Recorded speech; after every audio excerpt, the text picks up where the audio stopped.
hamba hanya akan menghidupkan satu orang mati. Dengan satu syarat, suasana istana menjadi tegang. Semua menanti lanjutan kalimatnya. Syaratnya adalah,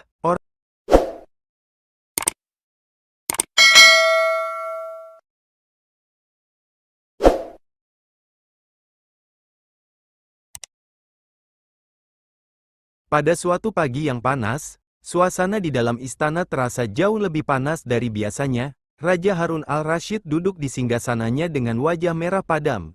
Rupanya, semalam ia mendengar para rakyat membicarakan Abu Nawas lagi. Tapi kali ini, bukan sekadar pujian biasa. Mereka bilang, Abu Nawas lebih bijak daripada raja kita sendiri. Telinga raja mendidih. Ia merasa harga dirinya diinjak-injak oleh lawakan cerdas Abu Nawas yang sering menyindir kebijakan istana. Maka dipanggillah Abu Nawas hari itu ke istana, bukan untuk diminta nasihat, tapi untuk ditantang. Hari ini aku akan buat dia bungkam, kata sang raja dalam hati. Para menteri pun berkumpul, penasaran dengan rencana sang raja. Saat Abu Nawas datang dengan wajah santai dan penuh senyum, raja menyeringai. Ia sudah menyiapkan sebuah perintah yang bahkan para filsuf besar pun tak akan bisa menjawabnya. Dan begitu Abu Nawas berdiri di hadapan singgasana, sang raja langsung berkata dengan suara menggelegar, "Hidupkan orang mati." Ucapan raja menggema di seluruh ruangan. Para menteri terdiam, beberapa bahkan saling pandang dengan ekspresi bingung. Apakah raja sedang bercanda? Tapi tidak ada tawa dari raja. Wajahnya serius. Tangan kanannya menggenggam tongkat kerajaan dengan kuat. Seolah sedang menantang langit, Abu Nawas pun mengangkat kepalanya perlahan, menatap mata raja. Tidak ada rasa takut atau heran di wajahnya. Justru ia seperti sudah menduga akan ada perintah gila semacam ini. Dengan santun, ia melangkah maju dan menundukkan kepala. "Tuanku yang mulia," katanya, "hamba bersedia mencoba menghidupkan orang mati." Seketika, para menteri berbisik-bisik, "Apa dia gila? Benar-benar berani." Tapi Abu Nawas belum selesai. Ia melanjutkan, "Namun, izinkan hamba menyampaikan satu syarat kecil sebelum melaksanakan tugas ini." Raja mengangkat alis. "Syarat?" Para menteri menahan napas. Apakah ini hanya akal-akalan Abu Nawas untuk lolos? "Benar, tuanku," jawab Abu Nawas mantap. "Hamba hanya akan menghidupkan satu orang mati. Dengan satu syarat." Suasana istana menjadi tegang. Semua menanti lanjutan kalimatnya. Syaratnya adalah, orang itu haruslah seorang yang selama hidupnya tidak pernah berbuat dosa sedikit pun, tidak berbohong, tidak mencuri, tidak menyakiti siapapun, tidak pula lalai dari ibadahnya. Pendek kata, benar-benar manusia suci. Lanjutnya, raja menyipitkan mata. Para menteri yang tadinya ingin menertawakan Abu Nawas kini justru terdiam. Kalimat itu seperti menyindir mereka. Siapa yang bisa menjamin dirinya bersih dari dosa?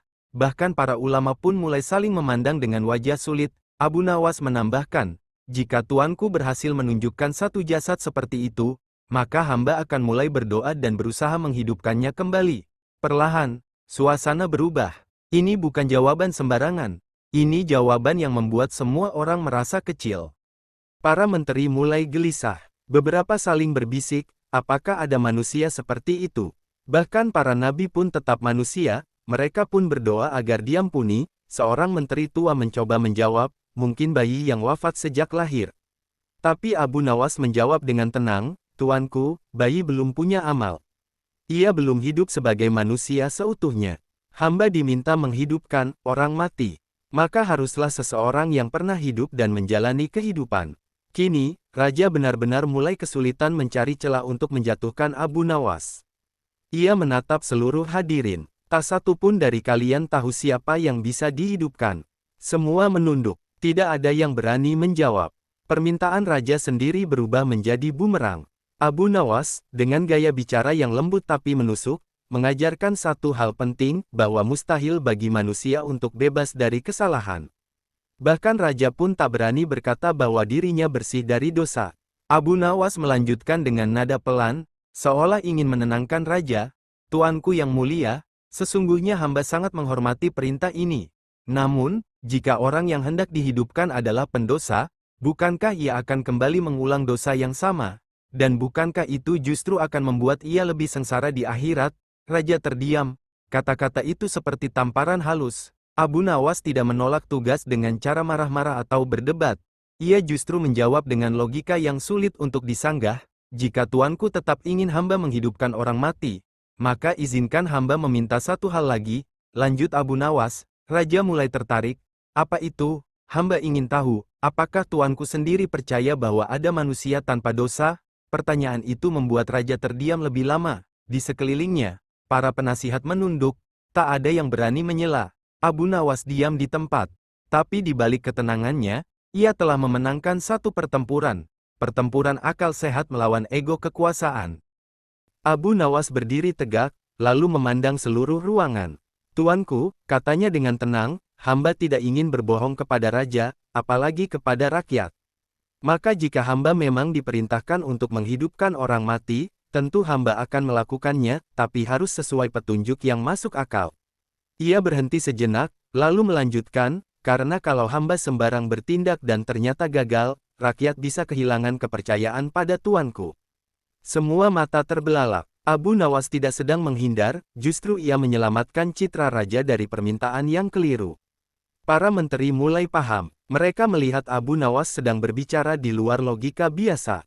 Ia mengemas kebenaran dengan cara halus, tidak menyerang, tapi menyentil. Dan lebih dari itu, ia justru menjaga agar raja tidak terlihat konyol di depan rakyat. Beberapa penasihat mulai mengangguk-angguk kecil. Dalam hati, mereka sadar, Abu Nawas bukan hanya pintar, tapi juga sangat peka terhadap suasana. Ia tahu, kadang musuh terbesar raja, adalah egonya sendiri. Namun tak semua bisa menerima logika Abu Nawas. Raja Harun al-Rashid menatap tajam ke arahnya, kau ini cerdik, terlalu cerdik. Apa ini hanya akal-akalanmu agar tak perlu menjalankan perintahku, katanya. Kali ini dengan suara meninggi, Abu Nawas tetap tenang. Ia tersenyum kecil dan menjawab, hamba tidak berniat melawan. Tuanku, hamba hanya ingin menjelaskan bahwa perintah ini di luar batas kemampuan manusia. Raja masih belum puas. Kau selalu punya alasan, selalu bermain kata. Apa kau pikir aku bodoh? Abu Nawas, seluruh ruangan mendadak tegang. Para menteri tak berani menatap raja. Tapi Abu Nawas menjawab dengan nada rendah, namun sangat tajam, hamba tidak pernah berpikir demikian. Tuanku, justru karena hamba tahu tuanku adalah orang bijak, maka hamba yakin tuanku akan memahami maksud dari kata-kata hamba. Dengan satu kalimat, Abu Nawas meredam kemarahan raja, tanpa harus beradu otot atau logika kaku. Abu Nawas pun melangkah pelan ke depan, lalu berkata, Tuanku, bahkan Nabi Isa AS pun hanya bisa menghidupkan orang mati atas izin dari Allah.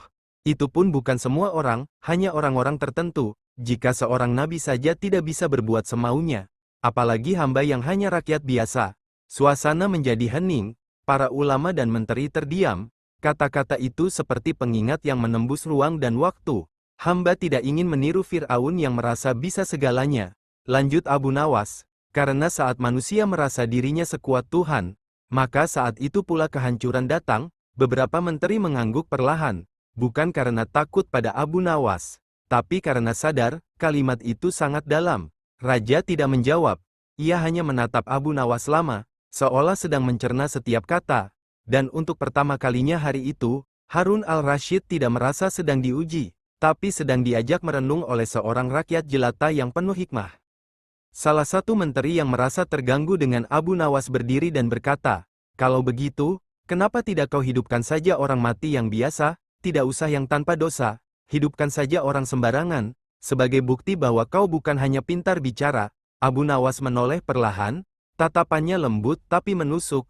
Tuanku menteri, katanya, hamba bisa saja mencoba, tapi apakah tuanku siap jika orang itu kembali dengan dendam, dengan amarah, dengan dosa-dosa yang belum ia selesaikan? Ruangan kembali hening. Bukankah orang mati telah bertemu Tuhannya?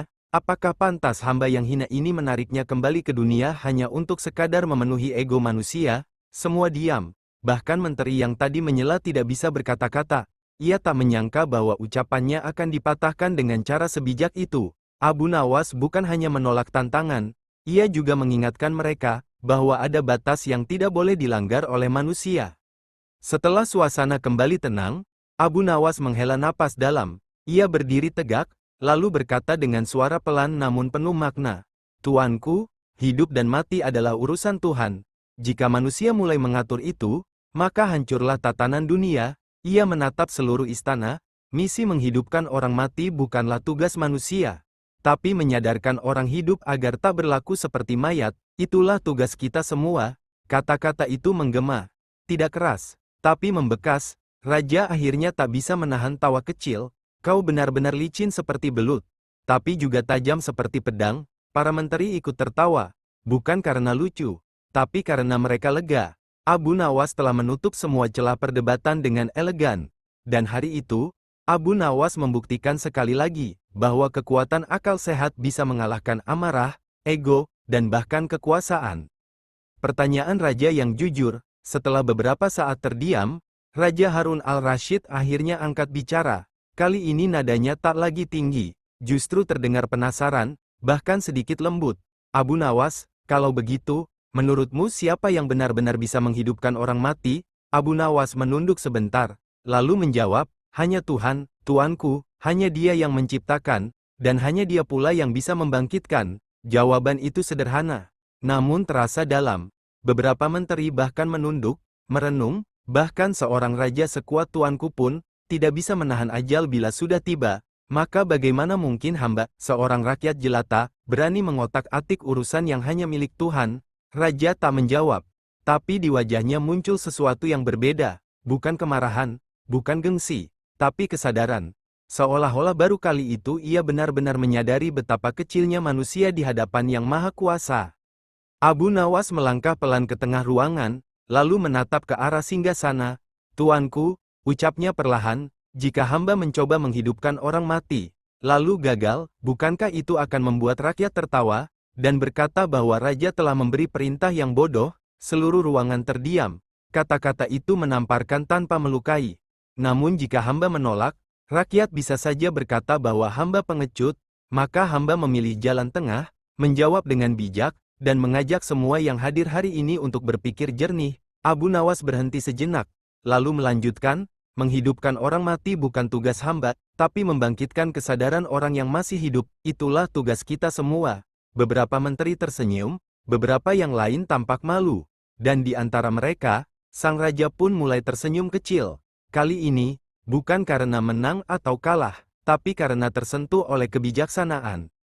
Seketika Raja Harun al-Rashid tertawa, tapi bukan tawa mengejek, melainkan tawa yang penuh kelegaan. Ia menggeleng-gelengkan kepala, lalu berkata, kau memang luar biasa, Abu Nawas. Aku menantangmu agar kau jatuh, tapi kau malah membuatku bangkit. Abu Nawas tersenyum kecil dan membungkuk sopan. Kalau semua penasihat sepertimu, maka aku tak butuh pasukan untuk mempertahankan kerajaanku. Cukup dengan akal sehat dan lidah yang jujur. Para menteri yang sejak tadi terdiam, kini ikut tertawa. Suasana istana berubah total. Yang tadinya panas dan penuh emosi, kini menjadi hangat dan bersahabat. Hari itu, bukan hanya raja yang belajar sesuatu, tapi juga seluruh pejabat istana. Mereka menyadari bahwa satu orang bijak bisa lebih kuat dari 1000 pasukan. Dan Abu Nawas, sekali lagi, berhasil menang tanpa mengangkat pedang atau mengucap kutukan. Raja menatap Abu Nawas dengan dalam. Kau tidak bisa menghidupkan orang mati, Abu Nawas, tapi kau baru saja menghidupkan nurani yang selama ini tertidur. Kata-kata itu membuat istana kembali hening, bukan karena takut, tapi karena semua hati yang mendengar seakan ikut bergetar. Abu Nawas menjawab pelan, terima kasih, tuanku, hamba hanya menyampaikan kebenaran dengan cara yang mudah dicerna. Karena kalau kebenaran disampaikan dengan marah-marah, orang akan menolak. Tapi kalau disampaikan dengan senyum, bahkan raja pun mau mendengarnya. Raja tersenyum. Benar, hari ini aku tidak kehilangan wibawa. Justru aku merasa lebih manusia. Para menteri saling berpandangan. Hari itu akan tercatat sebagai momen langka, di mana seorang raja menerima nasihat dari rakyatnya sendiri, dan mengakuinya dengan lapang dada. Setelah semua selesai, Abu Nawas berpamitan untuk pulang. Tapi sebelum melangkah keluar dari istana, ia berbalik dan berkata, tuanku, hamba mungkin tak bisa membangkitkan orang mati. Tapi semoga kata-kata hamba bisa membangkitkan hati yang tidur. Karena negeri ini tak butuh mukjizat, negeri ini hanya butuh pemimpin yang mau mendengar. Raja Harun al-Rashid berdiri dari singgasananya dan mengangguk perlahan. Pulanglah, Abu Nawas.